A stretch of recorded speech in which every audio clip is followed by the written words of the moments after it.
what's up? This is Odolena from Odolena Digital, and today I want to explain to you how online attribution models work. When I'm talking about attribution models, I mean mostly the models used by Google Ads and Google Analytics, but of course this can be applied to any online channel or even to multi-channel device that you're using.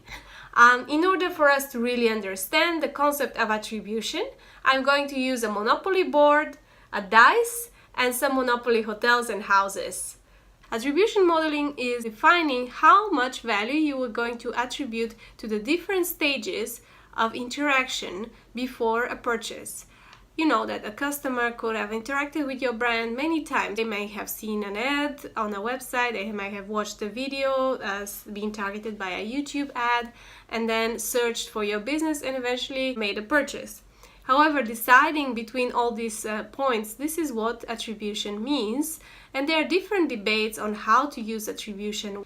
By default, most of the attribution channels set all the value on the last click, which is becoming more and more outdated because nowadays people are between a lot of different channels, they are targeted at different places online, they are connected much longer time with their mobile devices, so it's difficult to allocate all the value to really the last interaction of the journey.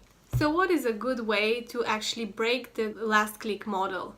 There are many things. One way is to use the so-called linear method, where all the touch points in the customer journey get equal value. Even the Monopoly cards have different values, and the different houses on our board have different prices. Some people say that then the first step in the journey is the most important one, especially if your brand is really unknown, and then just introducing someone to them, making them to click for a first time and come to the website, it might be the most important step. This strategy might work for somebody who converts a lot of the people straight away from the first touch point. However, the customer journey is becoming more and more complicated and sometimes very, very long.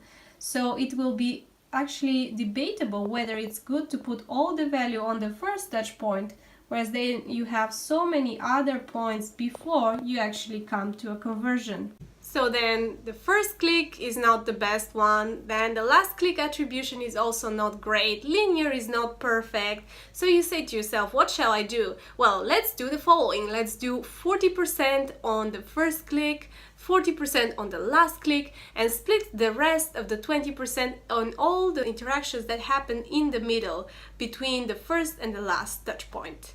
This is called the position-based model. This model can work very well for you, however, it is still quite imperfect.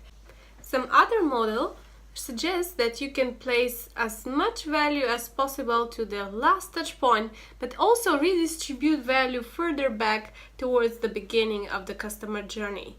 And the idea is that you have some value to the first touch point, and the value gets higher and higher and higher the closer you get to the sale. This type of model is called time decay.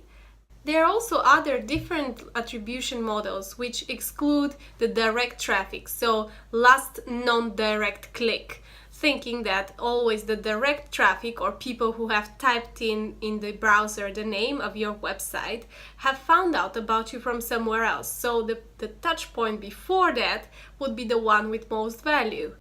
Understanding attribution and even just thinking about it in the process of evaluating which channel brings you most conversion and which one is most valuable to you, allocating budget when you're doing paid advertising is super important so that you get the full picture. However, it's very difficult to have the full picture when you're just measuring tools related to one pay-per-click method like Google Ads.